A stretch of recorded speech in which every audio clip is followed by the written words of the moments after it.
Hi there guys, Neil at Italia Autos here. Welcome back to another video on my channel, and we are back with what is possibly the penultimate part in the Calibra. We are going to be doing a whole host of work on it today, from refitting the interior, sorting the headlining out and starting the bodywork. So let's give you a quick little look over what's happened so far. So enjoy the video. Thanks for watching. Don't forget to hit that subscribe button if you are new here. So we've got to remove the side trims, the B pillar trims and the A pillar trims, the sun visors and the sunroof surround, and a few light trims, and it should come out hopefully nice and quickly. Removing the interior wasn't a difficult task, to be honest. It was a lot harder refitting it and keeping it all clean with my dirty mitts than it was taking it all apart. Everything was normal standard size screws, 17mm nuts and bolts and a couple of Allen keys, and that was it. It all came out, but there is a little bit of a surprise in a second. The final bit of stink in the car will be revealed. Now, I never filmed any of the fitting of the brand new headlining material. I did it at home on a Sunday morning, and the dinner was cooking, ready for lunch, and all I wanted to do was get it done so I can get it in the car and have my Sunday lunch.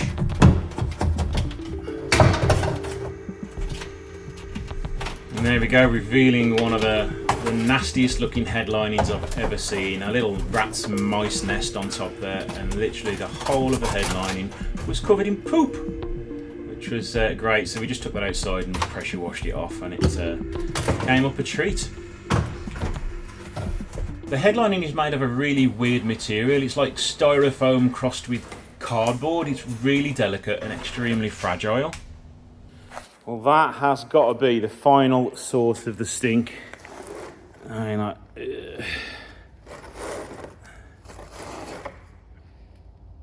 all those mouse droppings are there, look, all over it. The Auto Smart Blokes beam, the stuff I used on the seat was crap. Didn't touch anything at all on it. So he's given me some decent stuff to get these seats clean. He's done a little bit of the seat for me, and it does seem to work. So let's do the seat on camera, and we'll see how much better we can make it look by the end of this segment. Yeah, it was absolute perfect timing that he turned up at the time he did, because I'd literally just finished doing one little coat of the seat trying to get it clean, and I asked him the question and he recommended this GP101, and it did a really good job indeed. Unfortunately, the driver's seat hasn't come up as well because it is a little bit worn.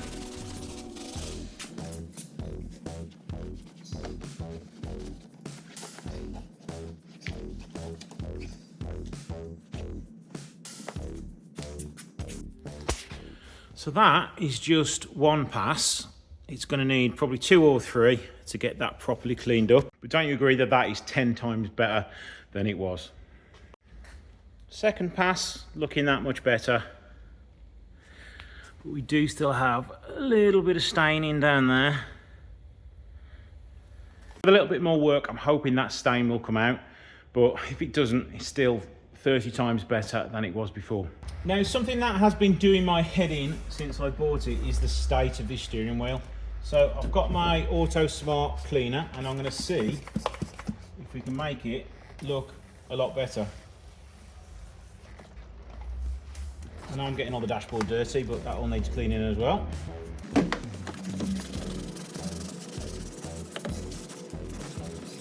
I did have my doubts on whether this is going to clean up, because I bet a lot of the mould and grime and dirt over the years has probably eaten into the leather, and I'd imagine at 84,000 as well, some of it's going to have worn through anyway. But we shall see. Give it a couple of goes over.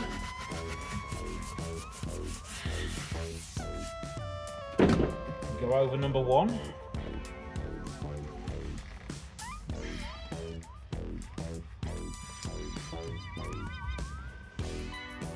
Better.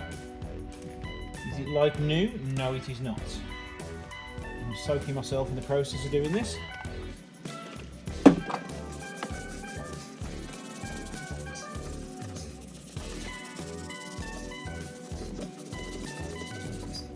You know what?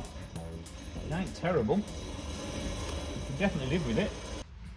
Right, still some stains down here, some in there, That looks like worn leather, to be honest. So yeah, I'll give that another coat over the next few days and see if we can get that any better than it looks now. Thought I might as well give the door card a going over, as being as I got all the kit out, even though it was going to be coming off in a second while I changed the door. But again, come up really good. I am very impressed with this GP 101 stuff, and if you can get the opportunity, I'd recommend you go and get it.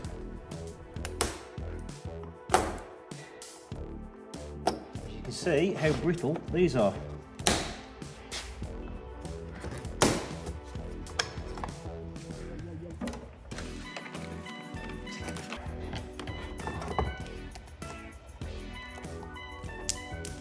Crumbling apart.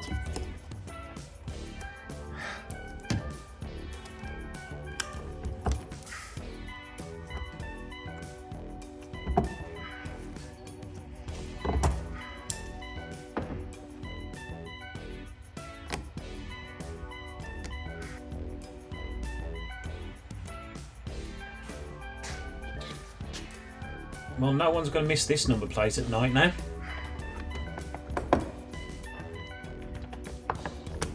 Can't imagine they'll last very long, but at least they work. And that driver's side seat is still looking extremely riffy. Don't worry, once it's all back together, I will be giving it a further clean.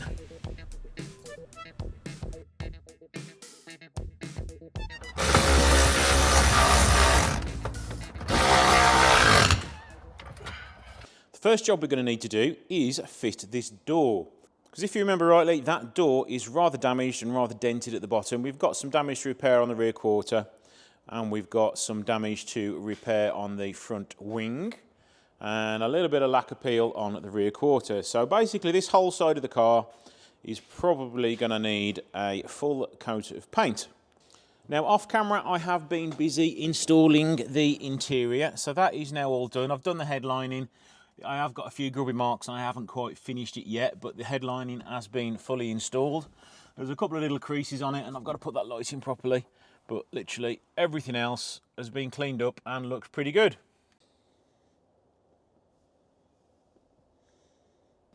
And the rear seats need going over again as well. But for the minute they've all been installed and we're all clean and smelling one heck of a lot nicer in here. So apparently door cards are fairly straightforward to remove. I've just had a little look at a picture online showing me where all the bolts are and all the holes. So we've got 3 here and then 2 at the bottom here. And then apparently there's another one right at the bottom down there. Yes, I can feel that one. I don't know whether they're screws or whether they're Allen heads. They are screws up here. So there's 1, 2. Third one doesn't have a hole, doesn't have a screw in it.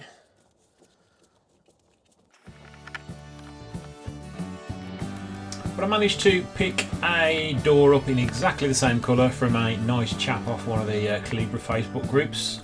That's travel all the way over to Leicester on an early Sunday morning. I think it was a Sunday morning. But yeah, it was a nice little drive out, and it was a pleasant surprise to find it without many marks on it. So fingers crossed it all goes together all right. So that feels like it should be all the bolts off now. Of course, it's clipped on at the sides, and I'm sure some of those are going to break if they haven't broke already. Oh, right, easy enough. A few electrical connections on the back now.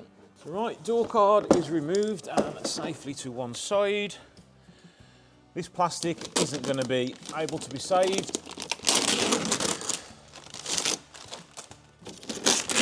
As far as door strip downs go, it wasn't a particularly difficult door to take apart, but the problem is putting it all back together when you realise half the parts don't fit because they're not the same year door.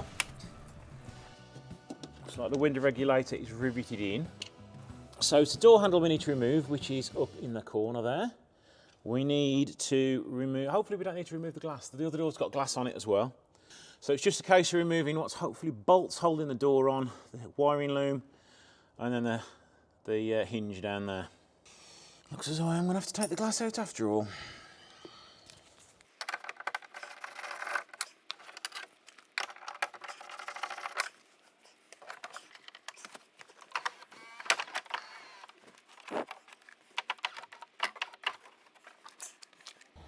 Just remove the glass by pulling out these two little ball joints on there, so the glass should just lift up and out now. Famous last words, it actually took me about 10 minutes to get the glass out, but I did edit the footage to make it a little bit shorter for you guys.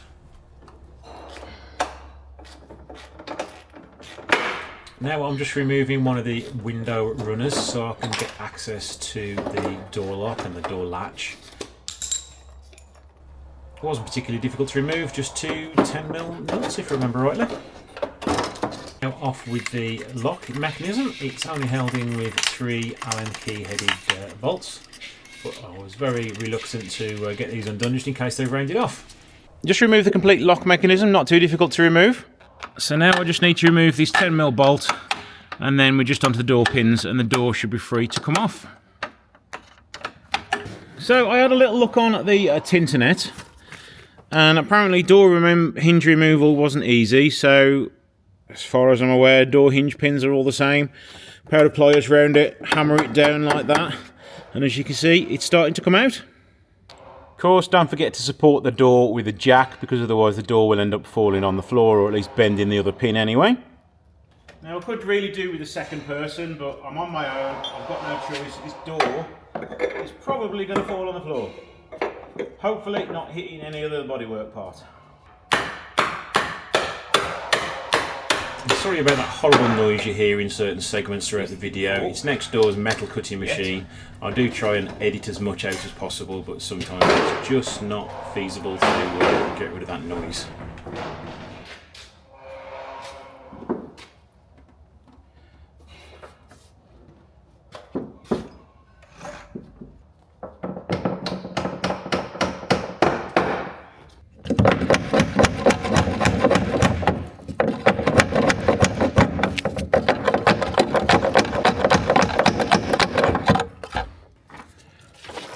Now it's the fun task of getting all the wiring loom through and making sure it's all in the right position and not catching anywhere.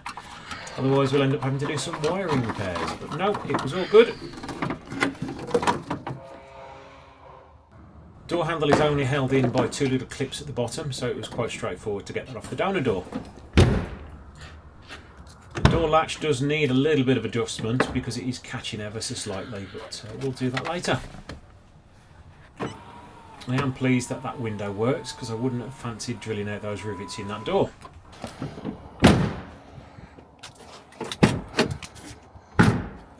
And it was an absolute nightmare to fit. I just thought it was the same door and everything would have just bolted straight on as a complete door, but no, unfortunately not.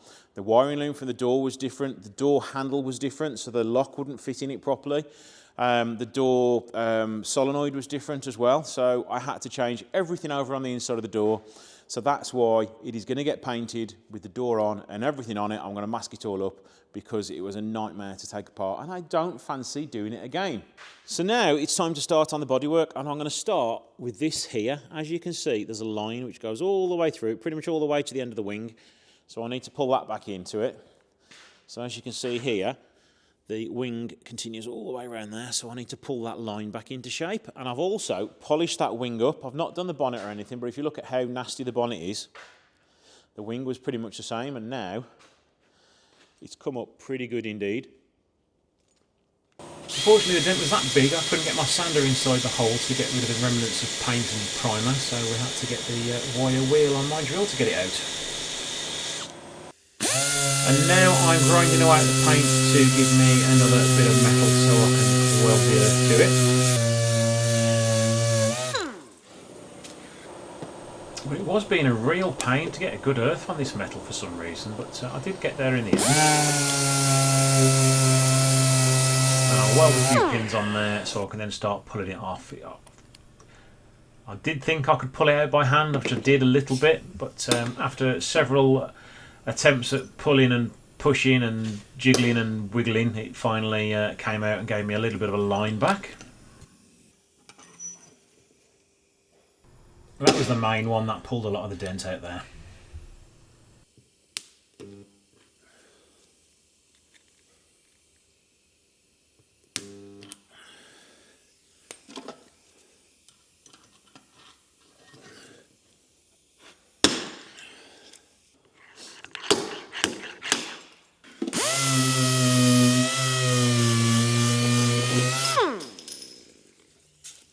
So about half an hour of jiggling and pokery and we got a lot of the dent out. Yes, there was still a dent there, but it was the best I'm ever going to do it, so let's crack on and get some filler on this.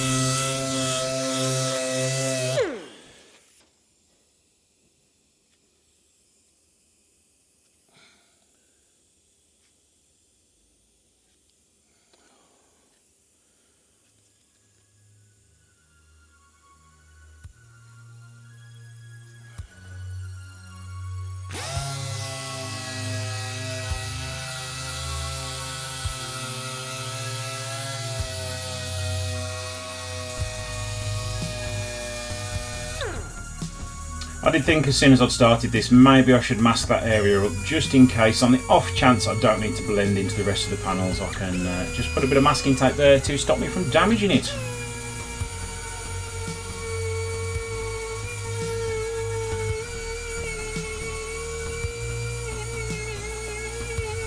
I'm using 240 grit sandpaper and then I will move on to some 500 when I want to do the rest of the panel. I'll also scotch pad the rest of the surfaces over just so I don't miss anything, but to get into like the stone chips and the little tiny bits of rust that are starting to get there from other stone chips, it's best just to get a nice coarse 240 grit on there to get rid of a lot of the damage. Now we're moving on to working on the dent down here. It was very big and it was filled with filler already, so it must have had a prang there or something before.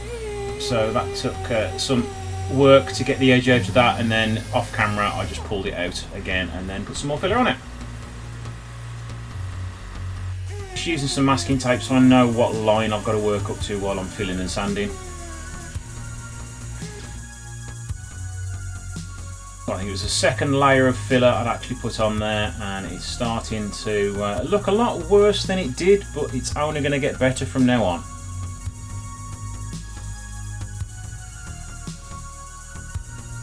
Now onto the part that builds the muscles, which is flat sanding. I absolutely hate it. I need to buy an electric flat sander, but I just have never bothered doing so because it's just such a good workout using this flat sander.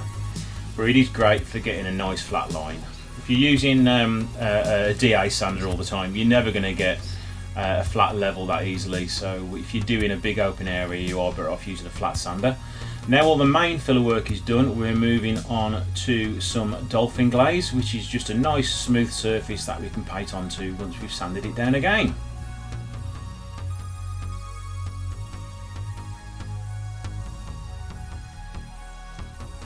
I do love using this dolphin glaze. It's so easy to apply and it's so smooth. It's just like you're decorating a cake. It's beautiful. And it's so easy to sand as well once it's dry.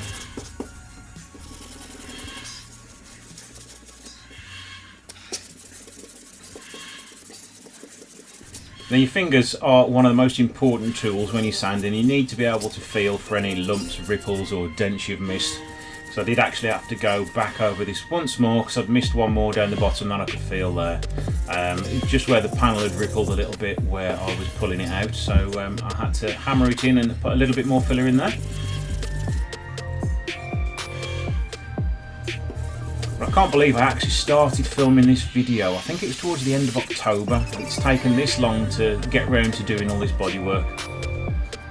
And now we're moving on to using a Scotch-Brite pad over all the areas that I haven't sanded, so we'll get a nice keyed surface for the primer to adhere to. Now a nice little bit of masking up. Always hate doing masking up, it's a really boring job. It is also a lot easier using this plastic sheeting rather than the paper all the time. It covers a lot bigger area and makes things a lot easier to paint.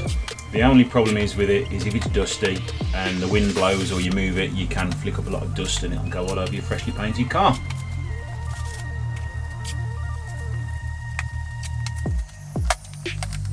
we are onto some epoxy primer, covering a lot of the bare metal, or all of the bare metal.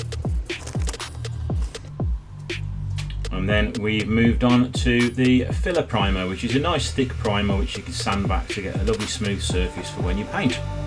And the following day, once it's dried, I will flat it down and then come in on the next morning to paint it, but unfortunately it was about -3 outside. As it's now starting to thaw out, we're getting drips of water on the car. And we know what happens if we paint the car. We're going to get drips of water all in it, so I'm going to wait a few hours, and instead I'm going to fit the engine back into this GT over here. So yeah, join me in a second when, fingers crossed, I can actually start painting it. Finally, we can start to get some colour back on it and make it look like a complete car again.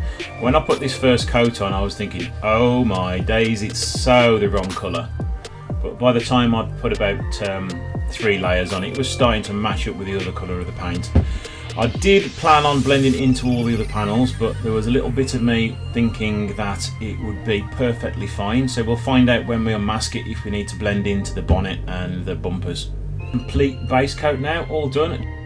And here we are, starting with the lacquer. I did one sort of drop coat first, where you do a reasonably light coat of lacquer, let that flash off for a few minutes, and when it's just ever so slightly tacky, pile on the second coat, so it gives a nice glossy finish. For those new to the channel, I thought I'd let you know that I am actually a self-taught painter using the YouTube Fix-It guides, and I've got a friend who runs a paint shop, and he gave me a little bit of advice over the years. And I think for a couple of years of painting, I don't do too bad of a job. Not forgetting it was really cold outside, so I was a bit worried about painting it on such a cold day, because things take a lot longer to dry and a lot more mistakes can happen when it's colder. But look at the result. So I'm actually really surprised on how good that has actually come out. I can't tell how good the colour match is. I originally started the first few coats and I was like, this is nothing like the paint.